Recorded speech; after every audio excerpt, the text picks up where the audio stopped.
because I know you graduated with an engineering degree. Am I correct on that?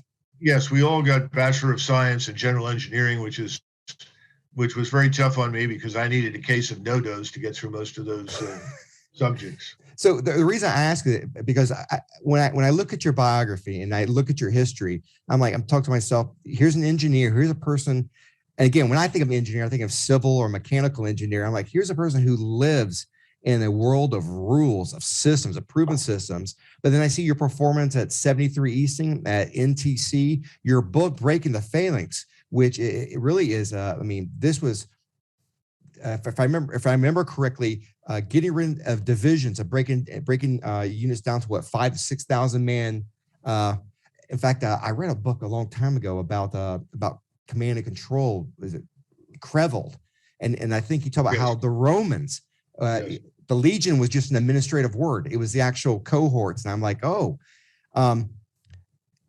so I just, to me, it's almost like a paradox. Here's a person who thrived in a system built of rules, and yet you're such a global thinker, and you put it on paper, and you had, from my reading, you had it was required reading for generals, except you became the tallest poppy in the field.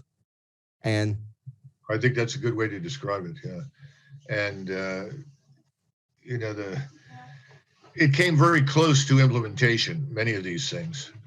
General Reimer was the chief of staff at the time. He spent almost 3 hours with me, and he said at the end of the discussion, he said, I think you're right, number one.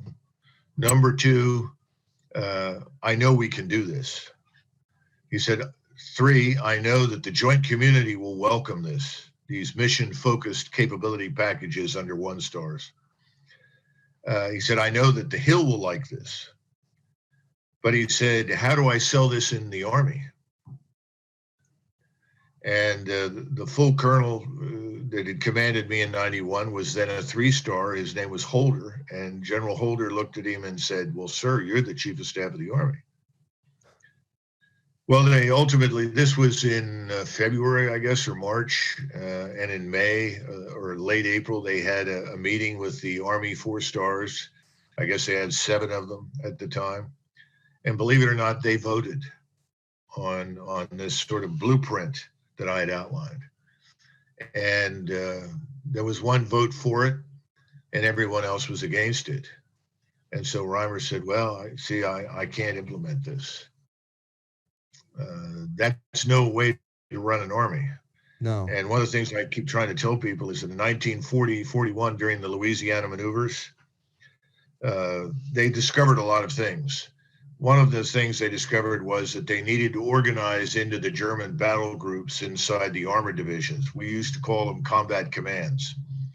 They also had finally gone to triangular divisions, which again was another German innovation from the early 20s. And that had been fought tirelessly for 17, 18 years. But they were still fighting the combat command structure and instead wanted to have this large amorphous armored division. Marshall listened to it. He said, all right, all armor divisions will be converted to combat command divisions. Next question. And there was this huge sigh of relief from the people that were in those formations that were trying to do these things. You have to have someone in charge. See, the problem in the Department of Defense right now is no one's in charge. This is the problem in imaginary, fictional. You have services. The service chiefs have all the money. The service chiefs are preeminently concerned about keeping what they have and changing nothing. Oh, they'll buy some new gadgets, but as far as altering the structure, changing the way they fight, forget it. They're not interested in that because their structure is tied to career patterns, tied to promotion systems, tied to bureaucratic policies with which they are all comfortable. So I finally concluded that there are only 2 ways things change. One is war, and the other is revolution. Sometimes you get one before the other. Sometimes you get both together, and then you get changes. But rarely do you get fundamental change. I did have a couple of examples with the British before World War I, which is the first chapter. They actually did make a lot of changes that made a lot of sense. The problem was that the army was never designed to go to France and fight on that kind of battlefield against the greatest army in the world, the Imperial German Army. It was designed to go to India. It was designed to go to the Baltic littoral. It was designed to do all sorts of things, but not for the purpose for which it was ultimately destined. The Germans got a lot of things right, but they never got it all right because they didn't have the resources and there wasn't enough leadership at the top to make it happen. And the Soviets were in a different position. They took terrible losses. They had us replenishing everything, and ultimately were able to get most of it right, at least on the operational level.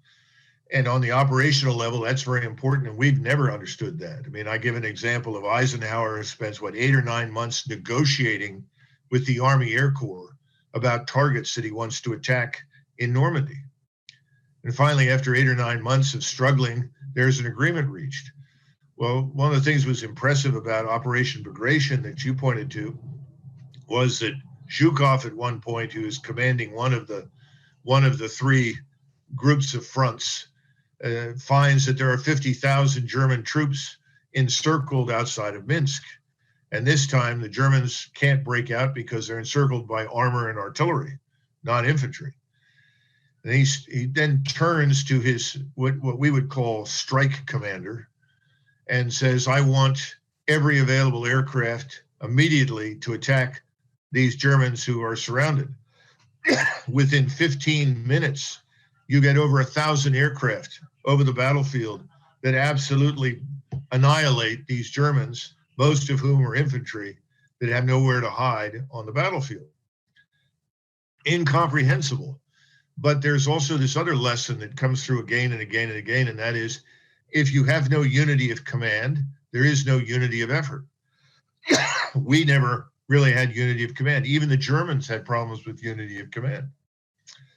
For instance, as the German army was advancing to Stalingrad, the army commanders begged the German Air Force not to bomb Stalingrad, because it was their experience that a bombed out city was more difficult to take than a city that was intact.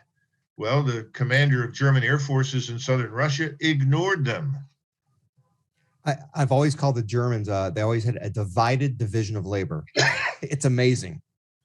And when you look at the command structure in air-land battle, it's a catastrophe, because you have all these single service headquarters and you are spending yourself into bankruptcy trying to connect all of them. And that's not the answer. The answer is, instead of 40 or 50 single service headquarters, the answer is 10 or 15 that are integrated, inherently joint, that have all the connectivity they need, but there is unity of command at every level. We don't have it. We don't want it. The Russians have it. They've learned. Now, the interesting thing is the Chinese really don't have it, but it's by design, because the Chinese political leadership doesn't trust the military. And they have a long history of warlordism in China. And so they're afraid of regional commanders trying to strike out on their own and do their own thing. So the Chinese are by design fragmented. We really don't understand the vast differences between China and Russia. We tend to lump them all together. And China is, I would say, very incapable of offensive operations. The only thing they can do very well is defend China. And if you look at their investments and the way they're set up, they're turning China into Fortress China, designed to essentially prevent us from interfering with them. The Russians are entirely different. They have an offensive mindset. Their force structure is more agile, and they're quite capable now of offensive operations. Limited because they don't have the money or the numbers, but it's a vast difference between them and the Chinese. It's fascinating. It's fascinating. I promised you 1 hour, and I'm going to keep my word.